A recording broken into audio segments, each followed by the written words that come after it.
मैं आपको क्यों बोलता हूं कि आपको लाइफ के गोल्स लिखने चाहिए और अपनी प्रोग्रेस लिखनी चाहिए।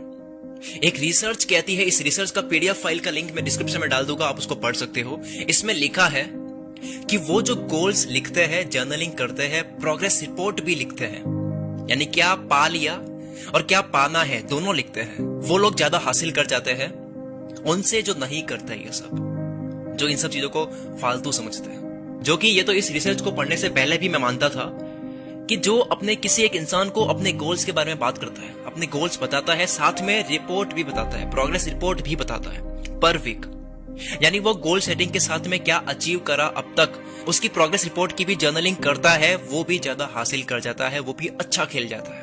कहते हैं ना कि जो बुक रीडिंग करते हैं और ये सब जो लिखते हैं, ये जो टास्क लिखते हैं, केवल वही लोग इसकी मीनिंग समझ सकते हैं। लिखने से जिस तरीके से आप अपनी जिंदगी को ट्रैक कर सकते हो उतना आप सोचकर भी नहीं कर सकते।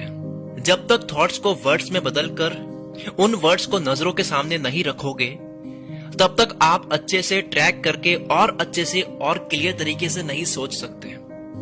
जितना जर्नलिंग करोगे उतनी डायरेक्शन परफेक्ट होगी, उतनी सोच सही से जाने लगेगी। और ये क्यों इंपॉर्टेंट है लिखना?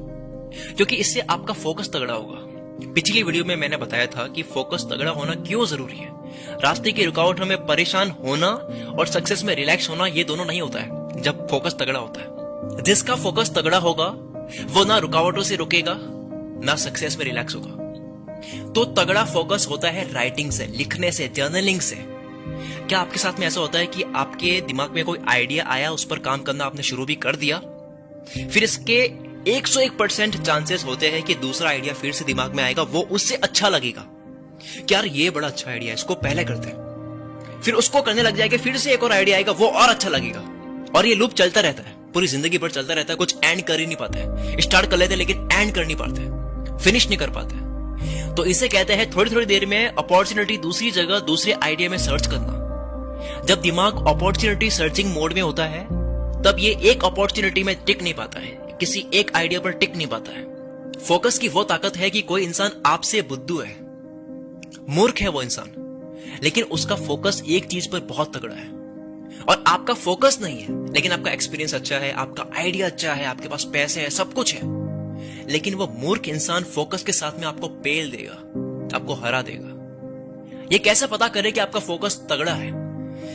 जब आप कोई एक चीज डिसाइड कर लेते हो, फिर उससे बड़ी चीज आपको कोई लगती है, अभी जो कर रहे हो उससे बड़ी चीज कोई और लग रही है, लेकिन आप रोक रहे हो अपने आप को कि नहीं, अभी जो कर रहे हो उसको पूरा करना पड़ेगा, फिर उस पर आइए।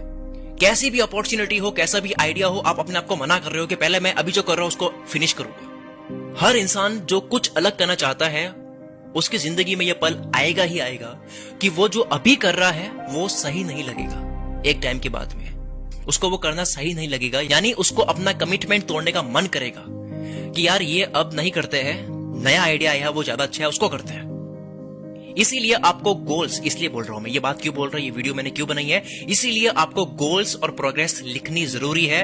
इस अलग अलग जगह कूद रहे दिमागी बंदर को एक जगह लगाने के लिए, ये बंदर की तरह भागता है दिमाग यहाँ वहां, उसको एक जगह लगाने के लिए आपको पेपर वर्क करना होगा, आपको जर्नलिंग करनी होगी, आपको क्या पाना है, क्या पा लिया वो लिखना होगा। और ये कोई बहुत भारी चीज नहीं बता रहा हूं मैं आपको, कुछ ही दिन करोगे जर्नलिंग, उसके बाद में ये चीज आपको नहीं छोड़ेगी। अभी शुरू में आपको करना पड़ेगा, ट्रैक करना आपको थोड़ा सा पड़ेगा, फिर ये माइंड ऐसा प्रोग्राम हो जाएगा कि आप खुद ये आदत छोड़ना पसंद नहीं करोगे, आपको ये आदत पड़ जाएगी हर चीज को ट्रैक करने की। तो अभी जाओ, एक नोटबुक परचेस करो, एक पेन परचेस करो और राइटिंग शुरू कर दो। मोबाइल में भी कर सकते हो लेकिन मैं नोटबुक में करता हूं। अपनी जिंदगी के सीए बन जाओ। जिस तरह एक कॉमर्स स्टूडेंट बिजनेस अकाउंटेंसी करता है, आप भी अपनी लाइफ की अकाउंटेंसी करो। जब मैं 11th में था, उसमें अकाउंट सब्जेक्ट का फर्स्ट चैप्टर था जिसमें समझाया गया था कि अकाउंट सब्जेक्ट क्यों बनी। क्योंकि एक इंसान सारी चीजें याद नहीं रख सकता। हिसाब क्यों लगाना पड़ता है? क्योंकि एक इंसान सारी चीजें याद नहीं रख सकता। कितना काम करा, क्या प्रोग्रेस रही, क्या फ्यूचर में करना है, ये सब लिखना होता है। उसी तरह आप भी जिंदगी की बैलेंस शीट बनाओ।